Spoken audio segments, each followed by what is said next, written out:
Tablet 2 jutaan dengan layar 90Hz, baterai jumbo 8000 mAh, sudah memakai Snapdragon, tapi nggak dapat update OS sama sekali. Halo guys, balik lagi di forum gadget. Hari ini kita bakal ngebahas tablet terbaru daripada Tecno, yakni MegaPad SE 4G. Dan ini bukan tablet biasa, karena ini adalah produk pertama Tecno yang memakai chipset Snapdragon. Pertanyaannya, ini apakah worth it atau cuma gimmick? Yuk langsung kita bahas kelebihan maupun kekurangan daripada Tecno MegaPad SE 4G yang berhasil tim forum gadget rangkum. Kita mulai dari kelebihannya terlebih dahulu. Kelebihan yang pertama yakni berbekal performa Snapdragon 685.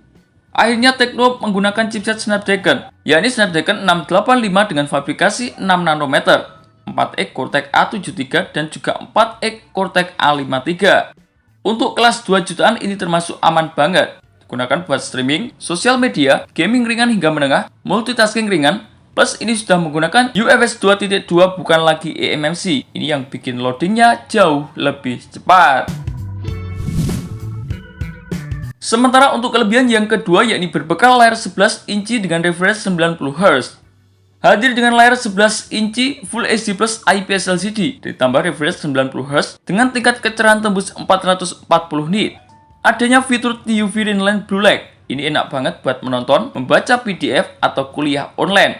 Untuk anak sekolah, 90Hz bikin scrolling lebih halus dibanding dengan tablet 60Hz biasa. Beralih untuk kelebihan yang ketiga yakni berbekal baterai besar. Ini salah satu nilai jual utama. Berkat kapasitas baterai 8000 mAh, untuk kegiatan menonton bisa seharian, meeting online lebih lama, anak sekolah buat full day.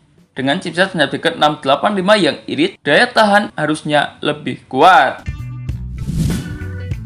Beralih untuk kelebihan yang keempat yakni berbekal speaker stereo dengan Dolby Atmos. Sudah dual stereo speaker dan sudah ada Dolby Atmos. Untuk menonton Netflix ataupun YouTube, ini penting banget. Tablet murah tapi audionya nggak mono, jadi nilai plus besar buat. Sementara untuk kekurangan daripada Tecno MegaPad SE 4G, yang pertama yakni RAM-nya hanya 4GB saja. Sayangnya cuma tersedia RAM 4GB dengan media penyimpanan internal 128GB. Di tahun 2026, 4GB itu agak mepet. Kalau kebanyakan aplikasi aktif bisa mulai reload. Meskipun memakai LPDDR4X dengan media penyimpanan UFS 2.2, tetap saja RAM 4GB itu terasa pas-pasan. Sementara kekurangan yang kedua yakni kepadatan layarnya cukup rendah. Sayangnya PPI cuma 149, artinya ketajaman layar nggak setajam tablet yang resolusinya lebih padat. Kalau dilihat dekat, teks kecil bisa terlihat agak buram atau kurang tajam. Ini jadi salah satu kekurangan yang patut kalian pertimbangkan. Sementara untuk kekurangan yang nomor 3, yakni pengisian cepatnya hanya 18 watt. Sayang banget, berbekal baterai besar namun tidak didukung dengan pengisian cepat yang baik.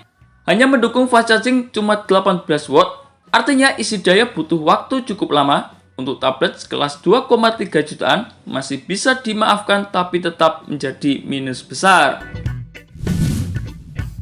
Sementara kekurangan yang nomor 4 yakni kamera cukup standar banget. Di bagian punggung ada kamera belakang 8 megapiksel, sementara di bagian depan ada 5 megapiksel. Cuma cukup untuk video call, scan dokumen, atau jangan berharap hasilnya foto menjadi wow.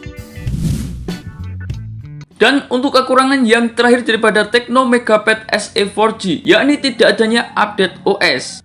Meskipun sudah memakai Android 15 terbaru, namun sayangnya tidak mendapatkan sama sekali update OS. Ini yang cukup disayangkan, mengingat untuk pemakaian 2-3 tahun, keamanan dan juga fiturnya bisa tertinggal. Tecno MegaPad sudah dibekali dengan body metal premium look, tebal cuma 7 mm, beratnya 489 gram dengan 4G LTE plus micro SD sampai 512 GB.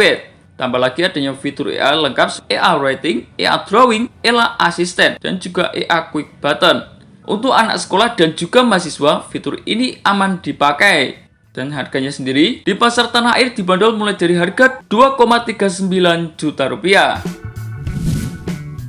Dan itulah beberapa informasi mengenai kelebihan maupun kekurangan daripada Tecno MegaPad SE 4G yang berhasil tim forum gadget rangkum. Terima kasih telah menonton video ini. Jangan lupa like, komen, dan share agar channel ini bisa terus berkembang.